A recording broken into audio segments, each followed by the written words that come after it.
Hey everyone, welcome back to the channel.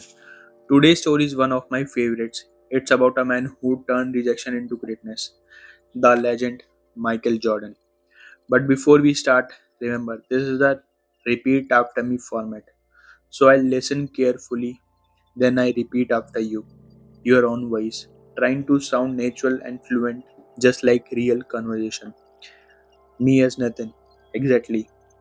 When you repeat aloud, you train your mouth, mind, and your confidence together. You just don't learn English, you live it. You. I like that idea. Living English while learning it. Let's go dive in. Me as Nathan. Michael Jordan was born in Brooklyn, New York on February 17, 1963. He grew up in Wilmington, North Carolina. He was a fourth child in loving and hardworking family. The next part is yours. So he came from a simple family background, right? Nothing fancy, just normal people with big values. That's my part. Exactly. His mother, Dolores, was strict yet supportive, and his father, James Jordan Sr., taught him to the value of discipline and respect. But Michael was not a born superstar. He was shy, insecure, and his first love was actually baseball, not basketball. This is your part.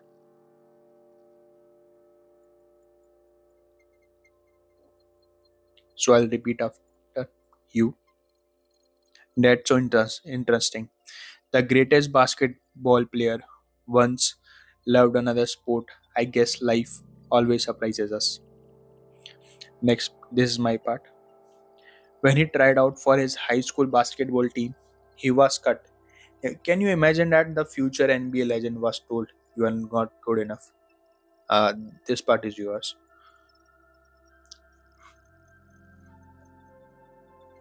Okay, I'll repeat. That must be hurt deeply. Being rejected at the age can destroy confidence. But I knew he didn't stop there, right? This is my part. Exactly. Instead of crying over it, he used that pain as fuel and he said to himself, I'll show them who am I. That summer he practiced day and night, shooting, running, lifting, improving every day. That's amazing. Your failure turned into motivation. It's something we all need to learn. Yes, by his junior year, he made the team again, became a star player. When he learned his first big lesson, failure is not the end, it's the beginning of success. Failure is not the end, it's the beginning of success. Wow, that's a powerful. I'll remember that line. After a high school, Michael went to the University of North Carolina, UNC. He played under coach Dean Smith, who taught him discipline and teamwork. Good coaches really shapes your character, not just your skill. Exactly in 1982, during the college championship game, he hit the winning shot. That moment made him a national star. I can imagine that moment. The crowd seeming, his heart racing. That probably the first time he realized he was capable of. In 1984, he entered NBA draft, was picked by Chicago Bulls as a third overall pick. Third pick, not first. It shows that you don't have to number one to become the best. Exactly. The first season was electrifying. He averaged 28 points per game. Fan followed his energy and fearless on the court. He must have been so different from others. I can see why. People call him Air Jordan. Haha, yes. But even with all this talent, the Bulls weren't winning championship yet. That's when the coach picks Phil Jackson arrived. Together they built a team based on trust and strategy. So that's when his real journey begins as a leader began learning team and teamwork and discipline. The rise of champion. In 1991, the Bulls reached the NBA Finals against Los Angeles Lakers by Magic Johnson. The pressure was massive, but Michael delivered. The Bulls won in 5 games. Michael was named Final MVP. That's legendary. From a boy cut from his school team to the most valuable player in the NBA. It's goosebumps. It was a just beginning. He won again in 1992, 1993, three champions in a row. Three in a row? That's unreal. He must have been the top of the world. But then something heartbreaking happened. His father tragically murdered in 1993. He broke him completely. That's so sad. He was so close to his father. I can understand why he would need a break from evening. Exactly. He retired from basketball and tried playing baseball, his father's favorite sport.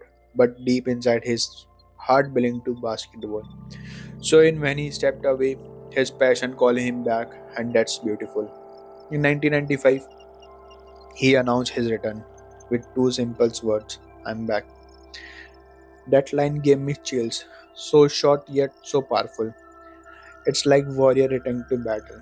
And what comeback it was, he led the Bulls three more championships in 1996, 1997, 1998. Six titles in total, six finals MVPs, six titles. That's beyond greatness. It's legacy. Air Jordan and beyond. Around the same time, he partnered with Nike to create Air Jordan shoes. They were so bold that the NBA actually banned them. Banned? That's crazy. I guess that made them even more famous. People first love Forbidden. Exactly. Nike used to their advantage and said every time Michael steps out of the court, he break the rules. The shoes become symbol of freedom, style, and confidence, and they still are. Every kid wants a pair of Jordans. It's not a shoe; it's an attitude. By the time he retired in 1999, Michael Jordan had won six championships, six final MVP, and millions of heart. But the real legacy was his just mindset. He said, I can't accept failures. Everyone fails to at something, but I can't accept not trying. The quote defines everything. We all fail, but trying in is a real loss. Remind me to the keep pushing no matter what. Exactly. His life teaches that success is earned through work, discipline, disbelief. You, and I think that's why his story inspires so many. Because it's not just about basketball, it's about life. So, to everyone listening, remember Michael Jordan's journey. He was once a kid who wasn't good enough, but he refused to give up.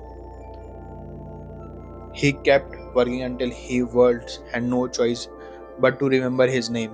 Yes, his could rise from rejection to become the best, so we can we. All we need is belief, hard work, and patience. Perfectly said. Keep believing, keep working hard, and keep trying because your time will come. Your time will come, and when it does, I'll remember Michael Jordan's story. Beautiful, thank you for repeating and practicing with me. If you enjoyed this conversation, like, share, and subscribe for more stories that teach English and you will inspire life. Absolutely. See you next time for another motivational story and some English fluency practice. Thank you.